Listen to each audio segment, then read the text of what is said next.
नमस्कार। आज मैले तपाईहरुमा एउटा यस्तो मोटिभेशनल भिडियो बनाएर लिएर आएको छु र मान्छेले जीवनमा कुनै पनि संघर्ष बिना कुनै पनि त्यस्तो सफलता प्राप्त गर्न सकिन्न। यदि तपाईले आफूले लिएको लक्ष्य उद्देश्यलाई हासिल गर्ने हो भने तपाईले जीवनमा संघर्ष गर्नै पर्छ, बार हार्नु पर्छ, तर बार हारेर तपाई उठ्न सक्नुपर्छ, तपाई हिँड्न सक्नुपर्छ, तपाई अगाडि बढ्न सक्नुपर्छ।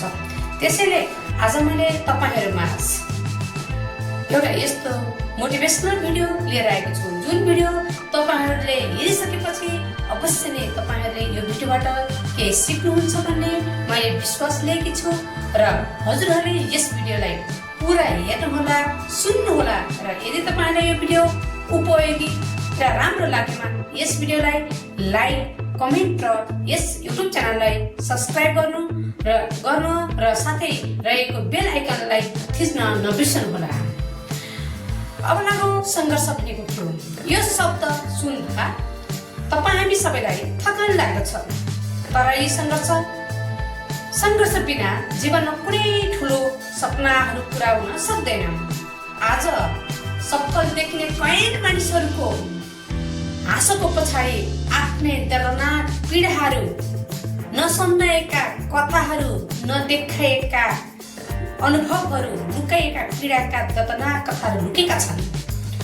संघर्ष भनेको एउटा त्यस्तो चिज हो जसले गरिबीलाई मात्र दर्शाउँदैन। संघर्ष भनेको गरिबी मात्र होइन, सफल व्यक्ति बन्नको लागि, धनी व्यक्ति बन्नको लागि गरेका अनेकौं जीवन यात्राका क्रममा गरेका अनेकौं कष्ट, दर्दनाक पीडाहरू, आरो र अवरोधहरूको भाग हो। असफलता मात्र होइन, संघर्ष गरिबी मात्र होइन, संघर्ष असफलता मात्र होइन, आँसु मात्र पनि होइन। संघर्ष भनेको सबैले छोड्देऊ, अब तिमीले केही पनि गर्न सक्दैनौ, तिमी बेकार छौ भनेको बेला पनि no I can do this, म गर्न सक्छु भनेर आफूलाई उभ्याएको अवस्थालाई संघर्ष भनिन्छ र त्यसलाई आफूमा आएको एकपटक भन्न सक्ने हिम्मत, तागत नै के हो त संघर्ष हो। असफलता संघर्षको दुश्मन होइन, असफलता संघर्षको अनन्य साथी, अनन्य मित्र हो। असफलता आएपछि धेरैले आफूलाई दोष दिन्छन् तर दुश्मन ठान्छन्, तर असफलता दुश्मन होइन। यो त असफलता त तपाईको जीवन यात्रामा तपाईले लिएका इच्छा उद्देश्यहरू पूरा गर्ने एउटा अनन्य मित्र अथवा गुरु हो, जसले सिकाउँछ कहाँ गल्ती भयो, अब कसरी अगाडि बढ्ने भन्ने कुरा चाहिँ संघर्षले सिकाउँछ। संघर्ष एउटा त्यस्तो चिज हो जुन मानिसले जीवनमा केही पनि संघर्ष गरेको छैन, सधैँ हार स्वीकार गरेर बसिरहेको छ, अब म केही गर्न सक्दिनँ, मेरो जीवन सकियो, म अब यतिकै हो, म कहिल्यै माथि उठ्न सक्दिनँ भनेर जुन मानिसले एउटा हीनता बोध गरेर बसेको छ भने त्यसलाई संघर्ष भनिँदैन। संघर्ष त के हो भने ती अनेक बाधा व्यवधान र ती पीडाहरूको बावजुद पनि लडेर, डटेर, उठेर आफ्नो गन्तव्यमा अगाडि बढ्न सक्ने तागत, क्षमताले के हो त संघर्ष हो। संघर्षले मान्छेलाई कमजोर होइन, यसले त मान्छेलाई बलियो बनाउँछ, तागत बनाउँछ, शक्तिशाली र दोहोरो बनाउँदछ। आज तिमी दुनियाँको सामु रहिरहेकी छौ भने भोलि तिमी नै यस दुनियाँका अगाडि, यस संसारका अगाडि एउटा यस्तो शक्तिशाली र एउटा यस्तो उदाहरणीय पात्र बनेछौ। हेर्नुहोस् त, आज हिजो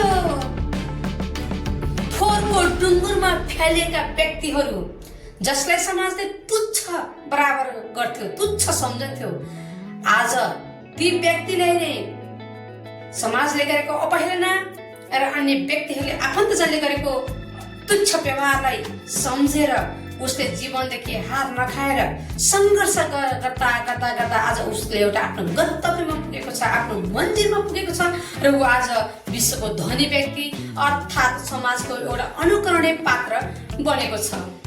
त्यसैले संघर्ष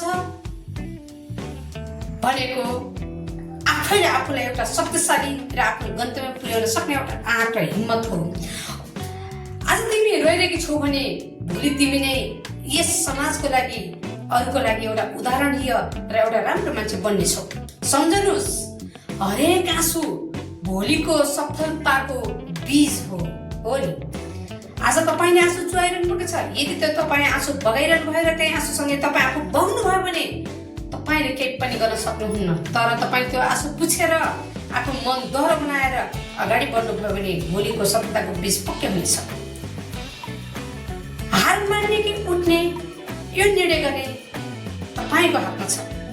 सङ्घर्षका दुईवटा बाटा हुन्छन्। एक, अब फो म गर्न सक्दिनँ भने हार स्वीकार गर्ने। अर्को, होइन म गर्न सक्छु भने उठ्ने, हार मान्न अस्वीकार गर्ने। र जति हार मान्न अर्थात् हारलाई स्वीकार गर्न सजिलो छ, तर उठ्न भने अलिकति गाह्रो छ। तर उठ्नलाई हिम्मत चाहिन्छ, साहस चाहिन्छ। र तर उठ्न नसकेका, यदि उठ्न सकेको खण्डमा त्यस्ता मानिसहरूले नै इतिहास रच्ने हुन्, त्यस्ता मानिसहरूले नै इतिहास बनाउने हुन्।